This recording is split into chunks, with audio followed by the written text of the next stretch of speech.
New York City's the spot, Madison Square Garden's the stage. The spotlight, always bright, the pressure never ends, especially when you still haven't won at home. That's top of mind for Rangers captain J.T. Miller. He knows it. Artemi Panarin knows it. The offense, ice cold on home ice. The good news, they still have this man who reminds me more of Hank every day. Inspector Gadget. Oh, Hurricanes business trip.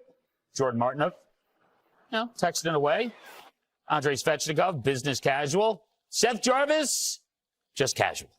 What do you think? You like that? I think that it must not be very cold in New York. 56 degrees. A little nipply.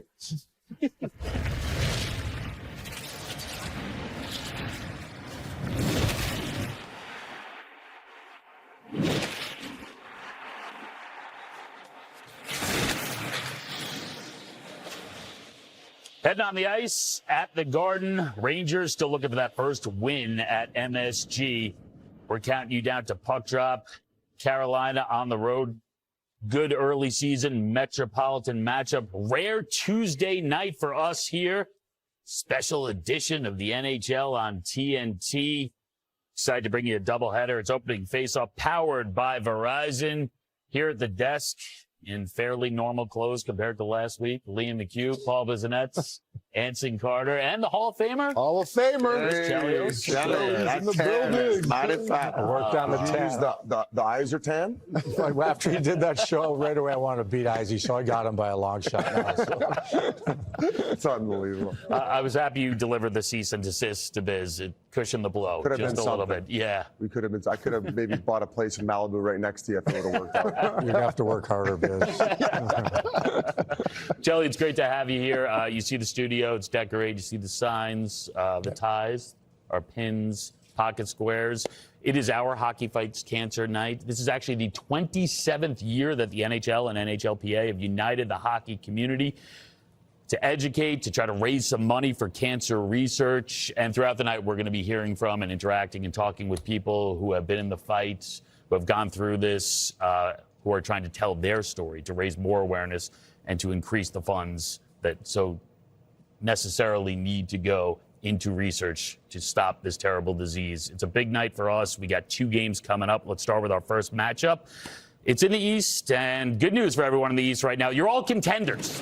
Every single last one of you. It's a parody party there. Everybody's still in. As for the Rangers offense. Under the hood here, we're going. Here we go. The Rangers' second worst goals in the league. But you look at the underlying numbers. We don't always do this, but the underlying numbers, they paint a rosier picture for this Rangers team, right? Top 10 in expected goals, slot passes, all important high danger chances. So we're going to go on the ice. Take a look at J.T. Miller on the ice, powered by Verizon. I ask you, Biz, I'll start right here. Okay. Rangers, they've tightened things up defensively under Sullivan. They look great. Goalie doesn't have to stand on his head every night. Yep. Is there enough offense for this team to contend?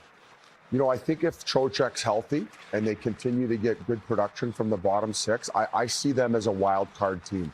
And I think a lot of things have to go right, including good goaltending. I just really worry about the offense, especially compared to other people's. Maybe not so much in their division, but definitely their conference. So I don't know.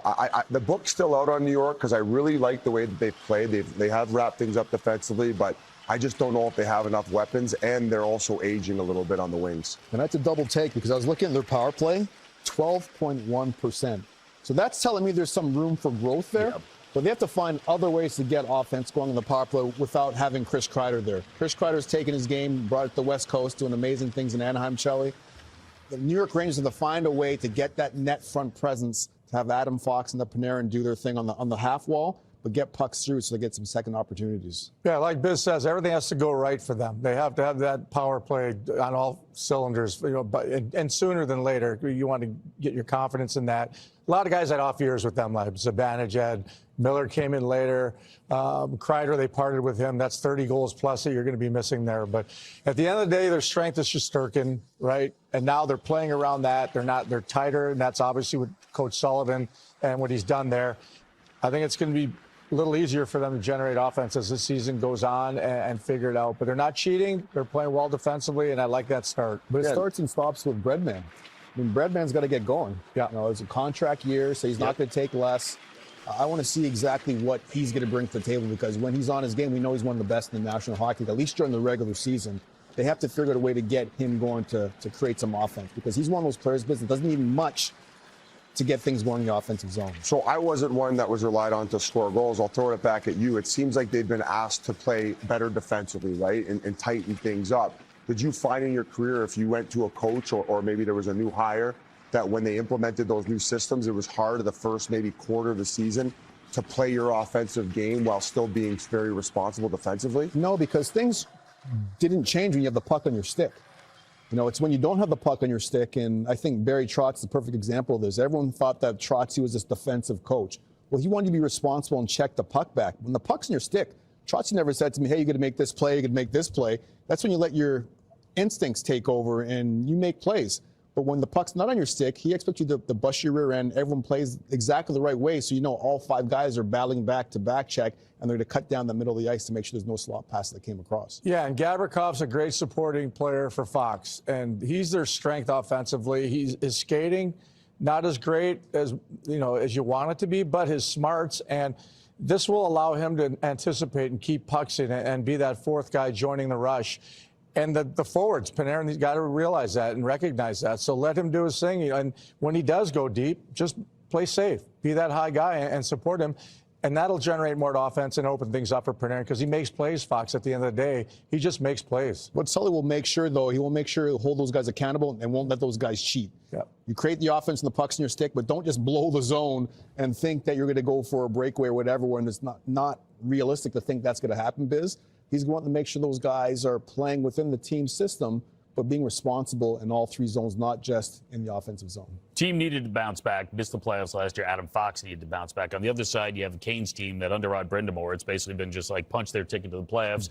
Let's see if they can make a run. They haven't gotten to the ultimate. They haven't gotten to the Stanley Cup final, but they are in it every year. The problem right now is that they're banged up, right? Defensively, they're missing key players.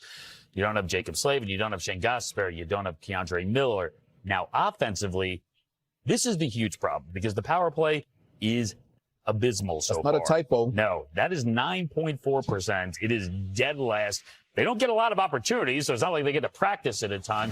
Rod Brindamore said, I'm looking at the top guys.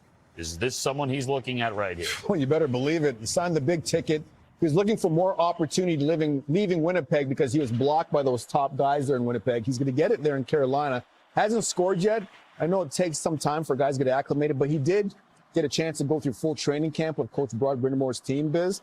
I expect more from Nick Healers. I expect him to drive more offense, and he hasn't done that just yet. I mean, that's kind of the obvious. I mean, Svechnikov's another one, too. I think at one point demoted to the 4th line. So I guess I'm a little surprised in the sense that they looked very strong, and then they added to free agency coming into the year. And yeah, I think that with their defense being as depleted as it is, that one of the strengths of their team is how quickly they close defensively and how they transition to offense. So maybe that's throwing them off a little bit. And also, as far as the power play is concerned, I mean, Slavin touches it a little bit. They lost Brent Burns, who also was a second unit type guy. And Gostisbehere, who came over there, is an offensive dynamo who, on the top, I mean, he walks a line probably as good as anyone in the league. So if he's out, I don't necessarily see it improving anytime soon, but they got to get things clicking. So we're talking about 2 teams right now who have really been let down by their special teams, more so on the power play this season.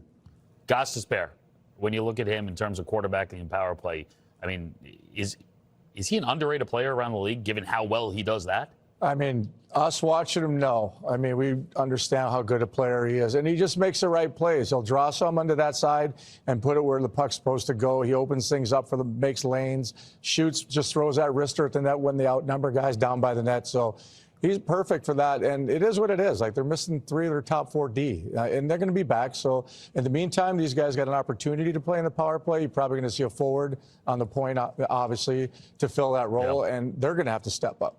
And as far as producing that offense at home, perfect opportunity for the Rangers tonight. They got a pretty weak right side here. Nystrom and Alexis how do you say it? Legault? Am I butchering that name? But these guys have played 5 games each in the NHL, so a perfect opportunity for the Rangers to find that offense at home, try to exploit that, and get them towards the net. I think you had it. Ooh, Alexis Legault. Alexis Legault? Yeah, That's the French you don't have to name, pronounce the T. Yeah. Okay. Legault. Legault.